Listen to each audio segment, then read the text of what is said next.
Right. నమస్తే. మొత్తానికైతే corporation మరియు మున్సిపల్ ఎన్నికలు 1-2 రోజుల్లో షెడ్యూల్ రాబోతుంది. సో ప్రస్తుతం అయితే మనం కరీంనగర్ లో ఉన్నాం. కరీంనగర్ కార్పొరేషన్ పరిధిలో ఉన్నాం. ఇక్కడ ఈ విషయం ఎన్నికల విషయానికి సంబంధించి బీజేపీ నుంచి ఎలా ఉంది, టఫ్ ఎలా ఉండబోతుంది, సో ప్రజలు ఏమనుకుంటున్నారు, పార్టీకి ఎలాంటి గుర్తింపు ఉంది అనే విషయాలపైన మనతో పాటు మాట్లాడడానికి స్టేట్ ఆఫీస్ బేరర్ మరియు మంచిర్యాల జిల్లా ఇన్ఛార్జ్ కెనబోయిన ఓదులు గారు ఉన్నారు మనతో పాటు. అన్నగారు నమస్తే, జై శ్రీరామ్. చెప్పండి అన్న, మొత్తానికి అయితే 1-2 రోజులలో నోటిఫికేషన్ రాబోతుంది. సో ఎలా ఉంది మరి? జైనింగ్స్ అయితే బాగానే అవుతున్నాయి. బండి సంజయ్ గారు కూడా చాలా కాన్ఫిడెన్స్ గా ఈసారి కాషాయమయం అయిపోతుంది కార్పొరేషన్, కరీంనగర్ కార్పొరేషన్ అంటున్నారు. సో ఎలా ఉంది మరి? ఇక్కడ చూస్తే ఇప్పుడు కరీంనగర్ పార్లమెంటు పరిధిలో అంతా కూడా కాషాయం కాబోతుంది. నాట్ ఓన్లీ కరీంనగర్ కార్పొరేషన్, ఇక్కడ ఉన్నటువంటి కరీంనగర్ పార్లమెంట్ ఉన్నటువంటి వేములవాడ కానీ, సిరిసిల్ల కానీ, హుస్నాబాద్ కానీ, చెప్పదండి కానీ అన్ని కూడా, జమ్మికుంట, హుజురాబాద్ అన్నిట్లలో మేము కాషాయమై చేయబోతున్నాం. దీనికి నిదర్శనం గతంలో జరిగినటువంటి, దీనికంటే ముందు జరిగినటువంటి సర్పంచ్ ఎన్నికలలో గతంలో లేని ఫలితాలు మాకు వచ్చినాయి. సుమారు 150 సర్పంచ్లు మేము గెలిచినాము. అదే ధీమాలో ఉన్నాము. ఇవాళ కరీంనగర్ కార్పొరేషన్ లోపల 3-man కమిటీ వేసిండ్రు. ఎక్కడ కూడా వారు కార్యకర్తలకు అన్యాయం జరగకూడదని కేంద్ర మంత్రి వర్యులు బండి సంజయ్ గారు సీనియర్ నాయకులైనటువంటి మా ముగ్గురుతోని ఒక కమిటీ వేసిండ్రు. పరిశీలించి కార్యకర్తలకు టికెట్లు ఇచ్చేలాగా ఆ పనిలో మేము ఉన్నాం. ఇవాళ చూస్తే కాంగ్రెస్ లో ధోని సప్పుడే కానీ దెయ్యవారులు అంటారు ఊళ్ళల్లో. ధోని సప్పుడు అవుతుంది కానీ దెయ్యవారే నీళ్ళు సప్పుడు అయితే అవుతుంది. అక్కడ పైసల గలగల టికెట్ల కోసం గాను అక్కడ కాసుల గలగల తప్పితే అక్కడ గిరాకీ లేదు. అక్కడ ఇక్కడ పోతే బీఆర్ఎస్ అంతా బేజార్ అయిపోయింది. అది బేజార్లో ఉన్నది. వాళ్ళకు క్యాండిడేట్లు దొరికే అవకాశమే లేదు. ఇప్పుడు బీఆర్ఎస్ పరిస్థితి చూసుకున్నట్టయితే ఇక్కడ కరీంనగర్ లో స్థానికంగానే అయితే బీఆర్ఎస్ నుంచి ఎమ్మెల్యేగా గంగుల కమలాకర్ గారు ఉన్నారు. వాళ్ళ ఇప్పుడు గంగుల కమలాకర్ గారి ప్రభావం ఏమైనా ఉండే అవకాశాలు ఉన్నాయంటారా? అసలు బీఆర్ఎస్ పరిస్థితి ఎలా ఉంది? అసలు ఈ కరీంనగర్ కార్పొరేషన్ కి గంగుల కమలాకర్ కాకుండా వినోద్ రావు గారిని ఇన్ఛార్జ్ గా పెట్టిండ్రు. మరి వాళ్ళ పార్టీలో ఏముందో తెలియదు మనకు. మామూలుగా స్థానికంగా 4 సార్లు ఎమ్మెల్యే వారు, మాజీ మంత్రి. మరి ఈ కార్పొరేషన్ కు ఇన్ఛార్జ్ పెట్టకుండా మరి ఏమైనా ఉమ్మడి జిల్లాని పెట్టారు, అది పెట్టారో తెలియదు. కానీ సాధారణంగా ఫోకస్ అయితే ఇక్కడ చేయాల్సిందే. వాళ్ళ దగ్గర నుంచి మాకు అనేక మంది అప్లికేషన్లు వచ్చినాయి. నేను కమిటీలో మెంబర్ గా చూస్తున్నా కదా, టీఆర్ఎస్ నుంచి అనేక మంది అప్లికేషన్. మేము అందరినీ చేర్చుకోవడం లేదు. ఇక్కడ మా కార్యకర్త బలంగా ఉన్న చోట కార్యకర్తలకు ఇవ్వాలి కాబట్టి వచ్చిన వాళ్ళందరినీ చేర్చుకోవడం కూడా లేదు. అప్లికేషన్లు ఉన్నాయి, వాళ్ళ పేర్లు బయట పెట్టడం కరెక్ట్ కాదు, కానీ అనేక అప్లికేషన్లు ఉన్నాయి. వాళ్ళ క్యాండిడేట్ల కొరత ఉన్నది. ఏమున్నా పోటీ కాంగ్రెస్ బీజేపీ మధ్యనే పోటీ ఉంటుంది.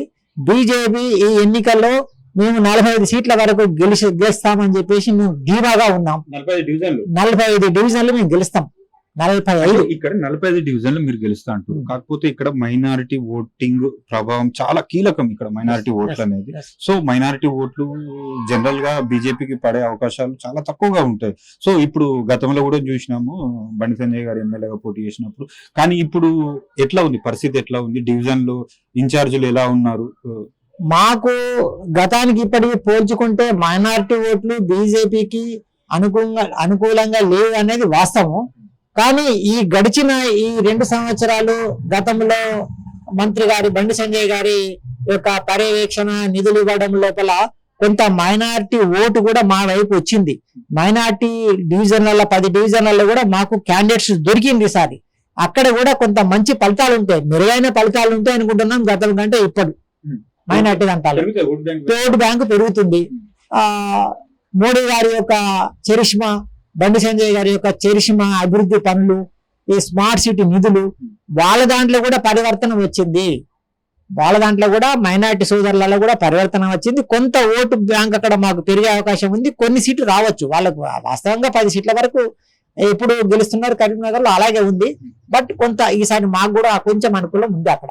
ఓకే, ఒక్కటి చెప్పండి. ఇప్పుడు ఈ కరీంనగర్ పరిధిలో చూసుకున్నట్టయితే బండి సంజయ్ గారి ఈ ఏరియాలో చూసుకున్నట్టయితే 6 మున్సిపాలిటీలు ఉన్నాయి. ఒక్కొక్క వార్డుకు బీజేపీ నుంచి చూసుకున్నట్టయితే 2 నుంచి 3, కానీ కరీంనగర్ కార్పొరేషన్ విషయానికి వస్తే టికెట్ ఆస్పిరెంట్స్ 4 నుంచి 5 ఉన్నారంటారు. సో అంటే ఇప్పుడు అక్కడ టికెట్ రాని వ్యక్తులు ఎవరైతే ఉన్నారో అంటే నారాజగిన ఓట్లు గెలిపోయే అవకాశం లేదంటారా? ఓకే, ఇప్పుడు మీరు చెప్పినట్టు 4 కాదు, నేను ప్రత్యక్షంగా కమిటీ మెంబర్ కాబట్టి చెప్తున్నా. ఒక్కొక్క డివిజన్ లో 10 వచ్చింది. ఉదాహరణ 10 మంది అప్లికేషన్స్ ఉన్నాయి.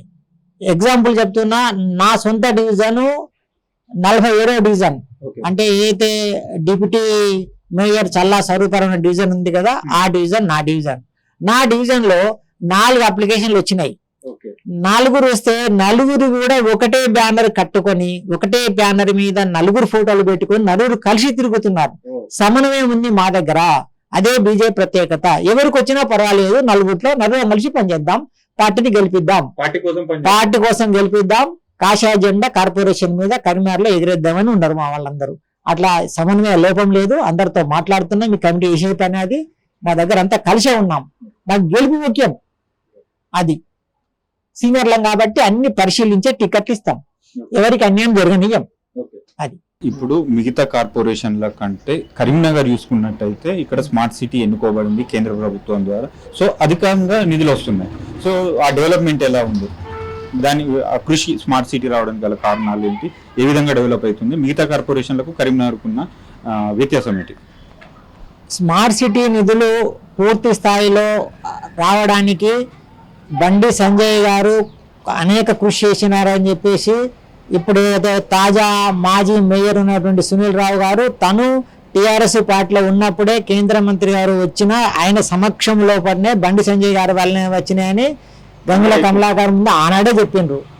ఇప్పటికి మొన్నటి 75 లక్షల రూపాయలు ఇంకా రావాల్సి ఉంటే ఈ స్టేట్ గవర్నమెంట్ ఇవ్వాల్సినటువంటి మ్యాచింగ్ గ్రాంట్ ఫండ్ ఇవ్వకపోతే అవి అట్లాగే మర్రిపోయినాయి. అట్లాగే డంపింగ్ యార్డు గురించి కేంద్ర మంత్రి 50 కోట్ల రూపాయలు శాంక్షన్ చేస్తే వీళ్ళు కేంద్ర ప్రభుత్వం ఇచ్చిన నిధులకు ఈ రాష్ట్ర ప్రభుత్వం చూపించాల్సిన 10 ఎకరాల భూమి చూపించకపోవడంతో ఆ 50 కోట్ల నిధులు అవి మళ్ళీ ల్యాప్స్ అయిపోయినాయి. వీళ్ళు ల్యాండ్ ఉంచలేదు, ఆ మిషన్ రాలేదు. కాబట్టి వీళ్ళు ఇచ్చే పైసలు ఇవ్వరు వీళ్ళు. దానివల్ల కేంద్రం నుంచి వచ్చే నిధులు ఆగిపోయినాయి. అయినా మనం కేంద్ర నిధులతోనే బండి సంజయ్ గారి చొరవతోనే ఈ రోడ్స్ అన్ని కూడా అభివృద్ధి చేసినాం అని చెప్పేసి వాళ్ళే స్వయానంగా ఒప్పుకున్నారు. ఆ అభివృద్ధి మాకు ఈ ఎన్నికల్లో ఎంతో తోడ్పాటు అవుతుంది. కొన్ని మేజర్ సమస్యలు ఉన్నాయి ఇక్కడ కరీంనగర్ కార్పొరేషన్కి వస్తే. మీరు ఇందాక చెప్పినట్టు డంపింగ్ యార్డ్ అనేది చాలా కీలకమైనది, చాలా బర్నింగ్ ఇష్యూ. సో ఇప్పుడు అంటే ఇక్కడ కరీంనగర్ నుంచి బీజేపీ కైవసం చేసుకున్నట్లయితే సో ఫస్ట్ ప్రధానంగా తీసుకునే అవకాశం ఉందంటారా డంపింగ్ యార్డ్? ఈ డంపింగ్ యార్డ్ విషయంలోకి వస్తే ఈ రాష్ట్ర ప్రభుత్వం నిన్న మొన్న కలెక్టర్ గారిని పంపించేసి ఆ మిషన్ పెట్టి వాళ్ళ పేపర్లో చూసిండ్రు. ఆ మిషన్ పెట్టి తిప్పేమో చేస్తున్నాం అని చెప్తున్నారు. అంతకుముందు ఆర్భాటం చేస్తున్నారు. ఈ నిధులు రాలేదు, దాని మిషన్ ఖరాబ్ అయింది, ఇదే చెప్తున్నారు. కాంట్రాక్టర్లకు డబ్బులు ఇవ్వక 1,32,00,000 డబ్బులు ఇవ్వక వాళ్లకు కాంట్రాక్టర్లు రోడ్లన్నీ అక్కడ ఆగిపోయినాయి. మొత్తం కాంట్రాక్ట్ డబ్బులు ఇవ్వక ఈ రాష్ట్ర ప్రభుత్వం యొక్క నిర్లక్ష్యము, దానితో పాటు వాళ్ళ నిధుల లేమి వాళ్ళకు లేకపోవడంతోనే ఈ కరీంనగర్ అయిపోయింది. కేంద్ర ప్రభుత్వం వచ్చే ప్రతి పైసను మా మంత్రి గారు బండి సంజయ్ గారు తక్షణమే విడుదలడానికి సిద్ధంగా ఉన్నాం. డంపింగ్ యార్డ్ సమస్య కూడా మేము కార్పొరేషన్లో కనుక మేము కాషాయ జెండా ఎగరేసి మమ్మల్ని ప్రజలు అత్యేకంగా గెలిపిస్తే డంపింగ్ యార్డ్ ను అతి త్వరగా మేము దాన్ని చేపిస్తాము. అంటే మొత్తం చెప్పండి ప్రజలకు, కరీంనగర్ ప్రజలకు, ఇప్పుడు స్థానికంగా ఇక్కడ ఉంటారు కాబట్టి, స్థానిక ఓటర్ కాబట్టి మీరు ఒకటి చెప్పండి, కరీంనగర్ ప్రజలకు ఏం చెప్పబోతున్నారు?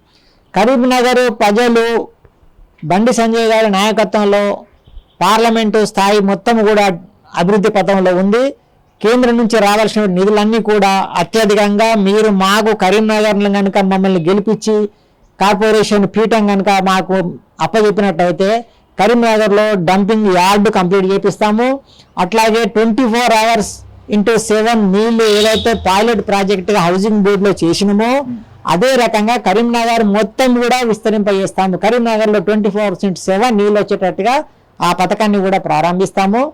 ఎవరికి ఏ ఆపద వచ్చినా మనం చేసేటట్టుగా నిన్నటికి మొన్న మంత్రి గారి యొక్క ఫండ్స్తో అక్కడ కర్మకాండ ఎవరైతే ఇల్లు లేకుండా ఉంటారో బీద వాళ్ళు ఉంటారో చనిపోయిన తర్వాత కర్మకాండ చేసేందుకు వాళ్ళు ఇంటి ఖాళీ చేయమంటారు. కాబట్టి ఆ 11 రోజులు ఉండడం కోసం కూడా ఒక భవనాన్ని అక్కడ డంపింగ్ ఇటు శ్మశాన వాటిక దగ్గర నిర్మించబోతున్నాము. అనేక అభివృద్ధి కార్యక్రమాలు ఇక్కడ చేయబోతున్నాము కరీంనగర్లో. ఓకే.